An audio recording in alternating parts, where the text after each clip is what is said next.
안녕하세요. 커피앤톡입니다. 오늘도 와주셔서 감사드리고요. 바로 사연 읽어보겠습니다.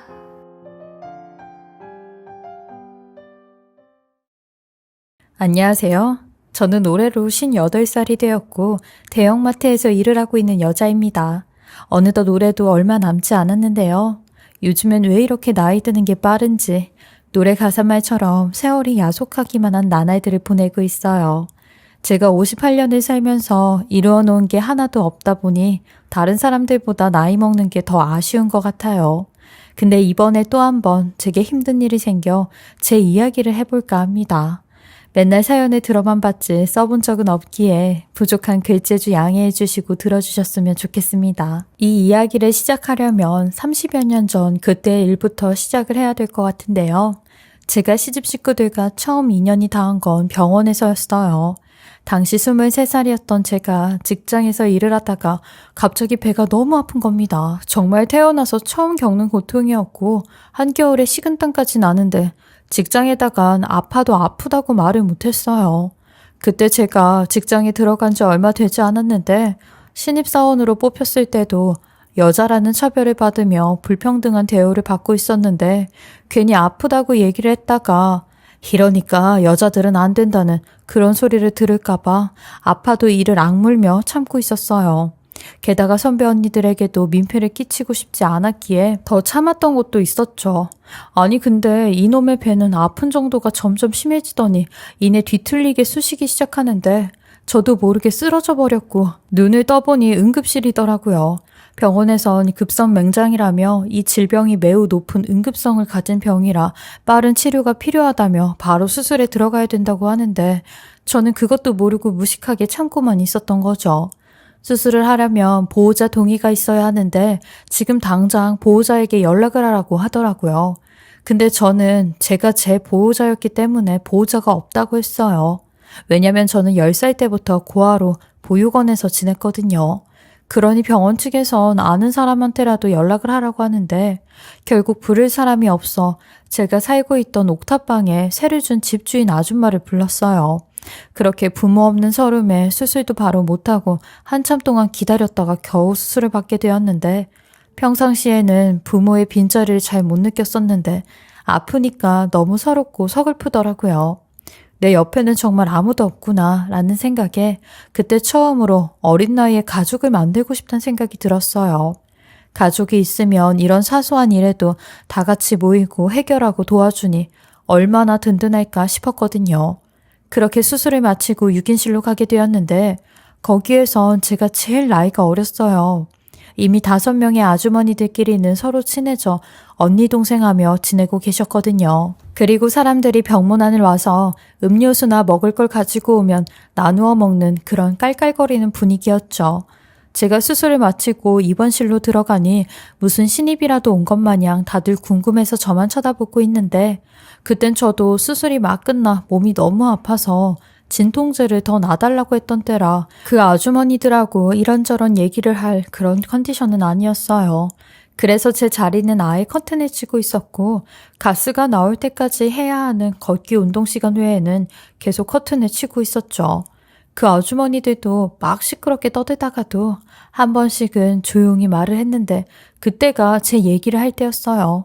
아무리 조용히 얘기한다고 해도 그 좁은 병실에선 말하는 소리가 다 들렸는데 왜 저러고 커튼을 치고 나오지도 않고 있냐는 그런 말들을 하셨죠.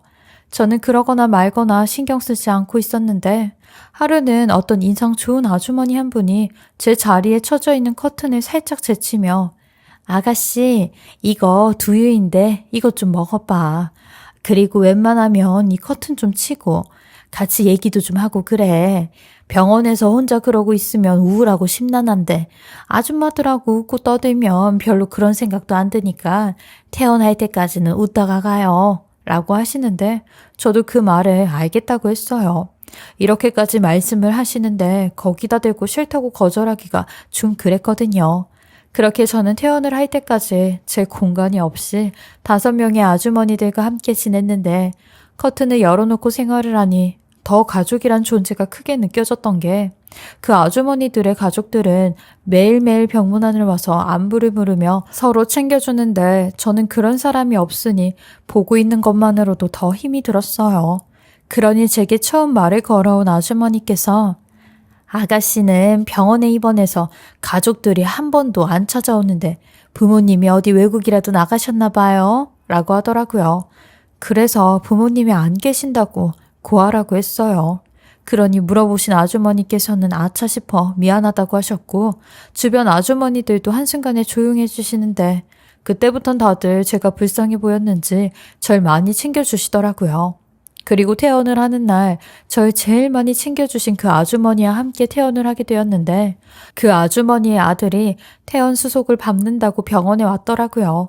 그래서 아주머니께서 저한테도 본인 아들을 소개시켜 주셨는데 느낌에 그냥 인사만 시키는 게 아니라 대놓고 저랑 이어주려고 하는 것 같았어요.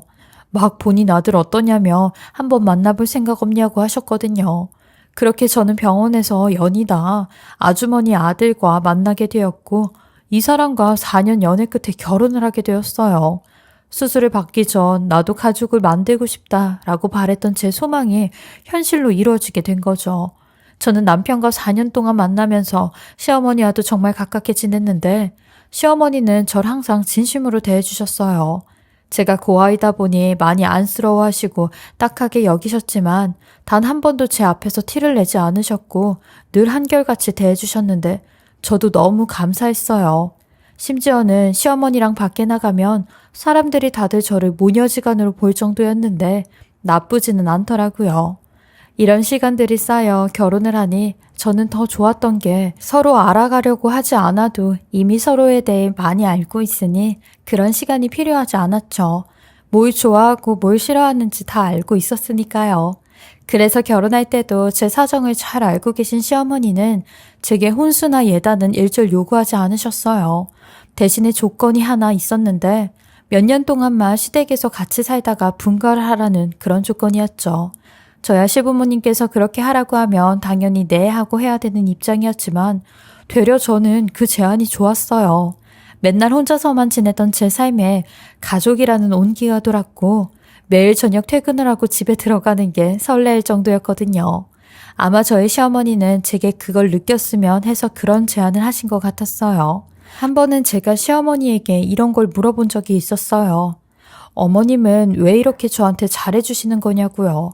사실 집안 차이도 꽤 나고 제가 잘난 것도 하나 없는데 왜 저를 선택하신 거냐고 하니 시어머니께서 본인의 아픈 과거에 대한 이야기를 하기 시작하는데 저는 전혀 예상치 못한 대답에 놀랐고 시어머니에게 이런 일이 있었는지 의아할 뿐이었어요. 항상 밝고 쾌활하셔서 인생에 굴곡이 없으실 줄 알았는데 그게 아니었죠.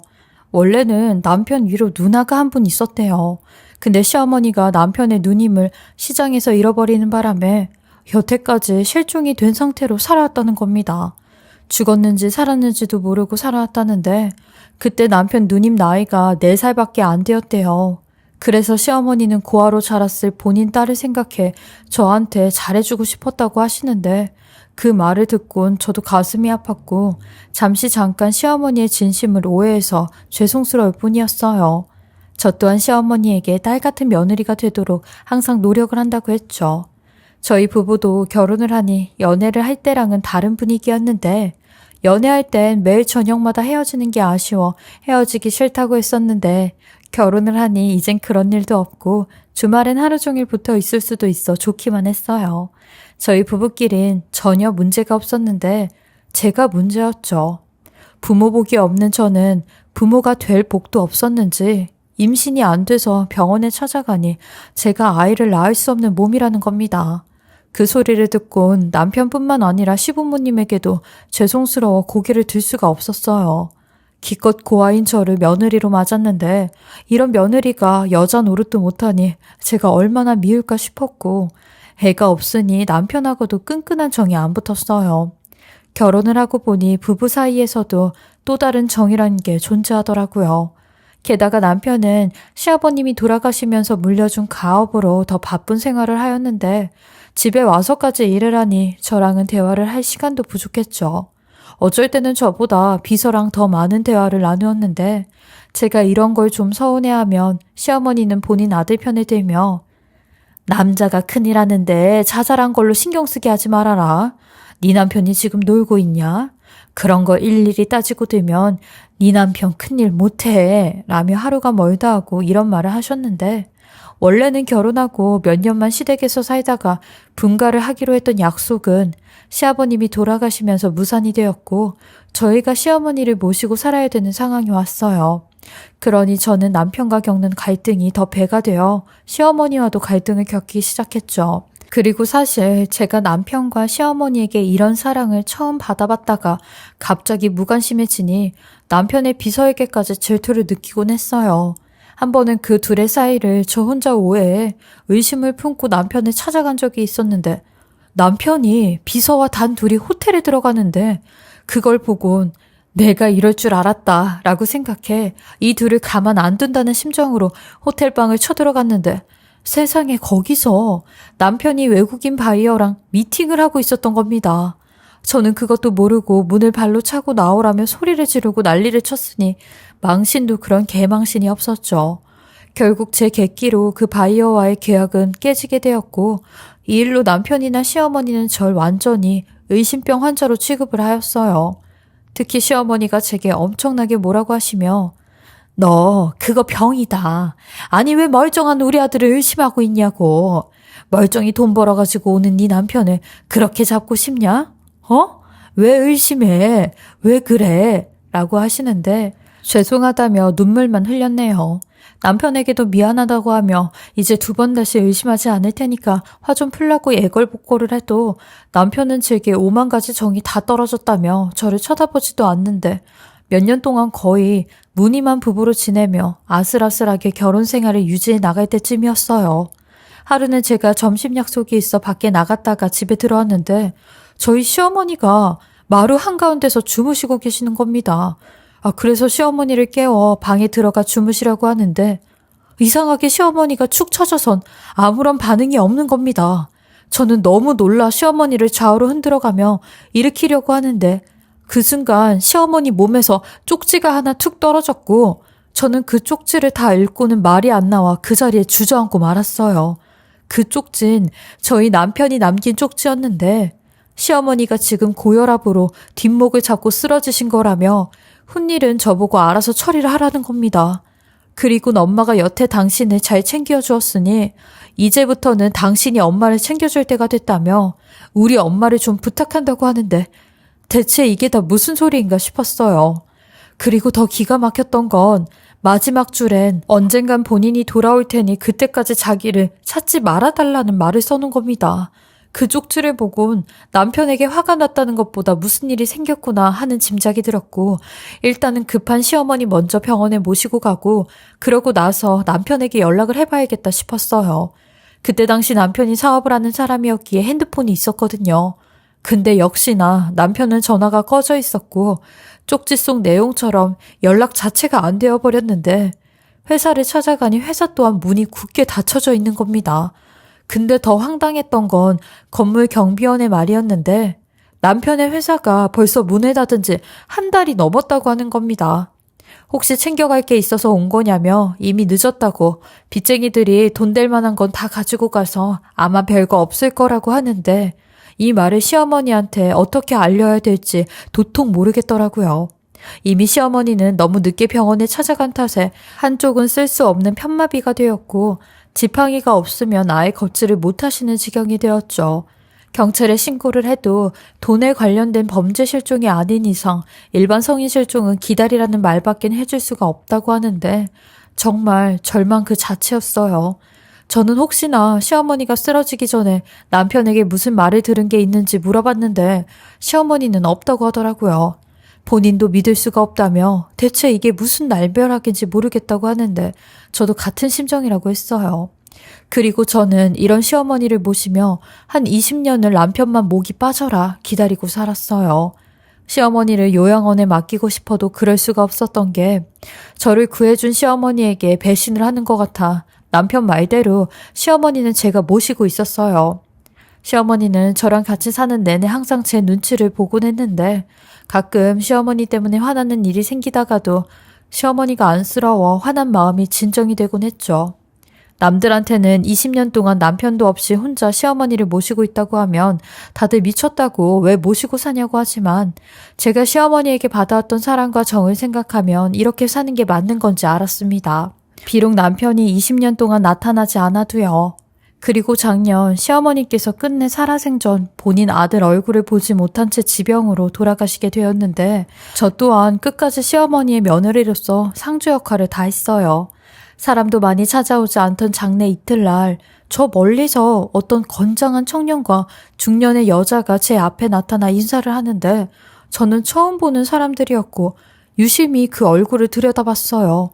그런데 얼마 뒤 제가 아는 사람까지 나타나 경악을 금치 못하게 되었는데 남편이 20년 만에 제 앞에 모습을 드러낸 겁니다. 그리고 그제서야 옆에 있던 중년의 여자가 누군지 알게 되었는데 그 여자는 바로 제가 그렇게 의심하고 의문을 품었었던 남편의 여비서였습니다. 그리고 그 옆에 건장하게 서 있던 20대로 보이는 청년은 그 두 사람의 아들이었죠. 그걸 보는데 정말 어이가 없어 입이 다물어지지가 않았어요. 제가 그렇게 그 두 사람을 의심하고 불륜 사이라고 외쳤지만 아니라며 저만 의부증 있는 여자로 몰아갔던 시어머니가 정말 원망스럽기까지 했어요. 이미 돌아가셨는데 이제와 돌아가신 분께 책임을 지라고 할 수도 없고 분통만 터져오는 그때 남편 놈이 더 혈압을 올리는 듯 시어머니의 편지와 유서를 각각 보여주는데 이걸 당신이 어떻게 가지고 있냐고 했어요. 그러니 일단 그 안에 편지랑 유서를 읽고 나서 얘기를 하자는데 세상에 시어머니가 남긴 편지와 유서 속엔 제가 그동안 알지 못했던 20년간의 비밀이 그대로 적혀져 있었는데 사실 시어머니는 이 두 사람 사이를 20년 전부터 알고 있었더라고요. 편지의 내용은 대충 이러하였는데 며느라, 나도 내 아들이 여비서와 바람이 났다는 네 말을 처음엔 믿질 않았는데 내가 쓰러진 그날 네 남편이 나한테 여비서가 임신했다고 하더라. 그러면서 너랑 이혼을 하겠다고 하는데 내가 그 사실을 다 알고 다 듣고 나서 사라지라고 말했다. 너랑 내 앞에 두 번 다시 나타나지 말고 꼭꼭 숨어서 애 키우라고 내가 시킨 거야. 네 남편은 너랑 이혼을 한다고 난리를 치는데 차마 네가 상처를 받고 나쁜 생각을 할까 봐 내린 결정이었어. 이 편지를 읽을 때쯤엔 내가 이 세상에 없을 텐데 부디 나를 용서해다오. 그리고 내 앞으로 20억 정도 되는 땅이 하나 있는데 그 땅을 전부 다 너에게 상속을 하겠다고 유서를 작성했으니 태산 법무법인 사무실을 찾아가 김대주 변호사님을 만나보렴. 그 변호사님께서 내 유서를 공중받아놨으니까 라고 하며 20년 동안 속여오고 네 말을 믿어주지 못한 걸 용서해달라고 하는데 시어머니의 편지를 보고 말로 설명하지 못한 기분이 들었어요. 분통이 터지기도 하고 억울하기도 한 게 남편놈과 시어머니가 원망스럽기만 했죠. 다 알고 있으면서도 절 속였다는 사실이 너무 화가 났어요. 그런데도 한편으론 절 지키려고 했던 시어머니의 마음이 이해가 가기도 했어요. 사실 20년 전 그때는 아무도 제 말을 믿어주지 않아 제가 우울증까지 왔었는데 만약 이 모든 사실을 제가 알아버렸더라면 극단적 선택을 할까봐 시어머니는 일부러 절 속여왔다고 하시더라고요. 제가 못하는 임신을 그 여비서가 했다는 걸 알면 제가 더 미쳐버릴까봐 딸 같은 저를 지키는 방법이 이 방법일 뿐이었다고 하는데 시어머니의 마음이 아예 이해가 안 가는 건 아니었어요. 그리고 20년 동안 제게 말하지 못한 그 심경은 오죽했을까 하는 생각이 들었죠. 근데 문제는 지금부터였어요. 남편 놈이 아니 이 쓰레기 같은 인간이 저를 버리고 지 여비서랑 바람이나 애까지 가진 것도 모자라 이제 와서 제게 그러더라고요. 엄마가 당신한테 20억이나 되는 땅을 유서로 남긴 건 이해가 가는데 아니 아들이 버젓이 살아있는데 그 돈을 다 당신한테 주면 되겠어? 아 그래 아무리 20년 동안 엄마를 당신이 보살폈다고 해도 나는 엄연히 하나밖에 없는 아들인데 말이야. 그래서 나도 20억에 대한 내 몫을 가져가야 될 것 같아. 그러니까 좋은 말로 할 때 반 내놔. 솔직히 내가 당신한테 반이나 떼어주는 것도 많이 떼주는 거야. 나는 엄마 아들이기 때문에 원래는 그거 다 내 거라고 라며 말도 안 되는 소리를 짓거리고 있는데 불륜을 저지른 것도 모자라 제 앞으로 시어머니가 준 20억까지 탐을 내는 이 쓰레기를 보곤 너는 정말 사람 새끼도 아니라고 나가라고 했네요. 여기 들어올 자격이 없는 인간이라며 왜 그러고 사냐고 했어요. 그러니 남편의 비서도 남편을 한몫 거들며 아니 형님은 하나고 우리는 입이 세 갠데 그럼 당연히 절반 이상은 우리한테 줘야지. 우리도 호주에서 얼마나 힘들게 살았는지 알아요? 20년 동안 숨어 사느라 하루라도 맘 편히 두 다리 뻗고 잔 적이 없어요. 라고 하는데 그 말에 어이가 없어. 호주에서 살면서 두 다리 뻗고 잔 적이 없다는 게 그게 말이나 되는 소리냐고 절대 안 된다고 했어요. 저렇게 시어머니가 지켜보고 있는데 니들 진짜 천벌 받는다고 했어요. 그리고 남편놈한테도 너는 시아버지가 하셨던 사업 물려받아 돈도 꽤 많이 벌고 마지막엔 한탄까지 하고 도망갔으면서 이제 와서 시어머니 돈까지 탐을 내? 라고 소리를 질렀어요. 그러니 그거랑 무슨 상관이냐며 아버지도 내 아버지고 엄마도 내 엄마인데 두 사람 돈은 다 자기 돈이나 마찬가지라고 하는 겁니다. 그러면서 순순히 내놓지 않으면 유류분 청구 소송까지 한다는데 시어머니 장례를 마치고 시어머니가 말씀하신 변호사 사무실을 찾아가 유류분 청구에 대해 물어보니 시어머니가 본인 아들에게 재산 상속을 하지 않는다는 유언 내용이 있어도 유류분 청구 소송은 할 수 있다고 하더라고요. 그렇게 저는 어이가 없이 법적으로 전 남편에게 일정 부분 20억에 대한 돈을 반환을 하게 되었는데 정말 하늘이 노할 일이었어요. 근데 이런 제 억울한 마음을 시어머니도 같이 느끼셨는지 남편하고 이혼소송을 통해 재산 분할을 다시 하게 되었는데 시어머니를 모시고 보살핀 기여도가 제가 먼저 계산이 되어 유리하게 재산 분할을 할 수 있었고 불륜에 대한 위자료까지 받아올 수 있었어요. 또한 그 여비서에게는 20년 만에 상간녀 소송을 하여 그 위자료까지 싹 다 받아올 수 있었죠. 재판이 끝나던 날 전 남편과 그 상간녀는 제게 씩씩거리며 그 돈으로 얼마나 잘 사는지 지켜보겠다고 큰 소리를 치는데 저도 그 두 사람에게 니네보단 제대로 잘 살고 있으니까 이 돈도 죽을 때까지 끝까지 잘 지켜서 다 쓰고 갈 거라고 걱정하지 말라고 니들 앞가림이나 잘하라고 했네요. 그렇게 전 시어머니에게 받은 상속과 이혼 소송까지 깔끔하게 마무리가 되었어요. 어쩌면 제 20년에 대한 보상치고는 너무나 큰 돈을 받은 것 같아 어안이 벙벙했는데 저는 그 돈을 받자마자 일부는 부모 없고 버려진 아이들이 있는 시설에 기부를 하였어요. 그리고 마트에도 계속하고 있는 중입니다. 시어머니께서 물려주신 소중한 유산으로 남은 여생 살면서 좋은 일도 하고 건강도 잘 지키며 사는 게 저의 1순위 목표이자 소망이 되었어요. 그리고 살면서 전 남편에게 수없이 많은 연락과 공갈이 올 텐데 그럴 때마다 무너지지 않고 잘 버텨야겠다 생각을 하고 있습니다.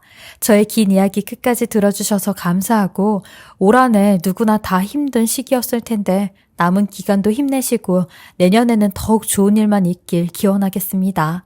지금까지 커피앤톡이었습니다. 오늘도 끝까지 함께 해주셔서 감사하고요. 저는 다음 영상으로 또 찾아뵙겠습니다.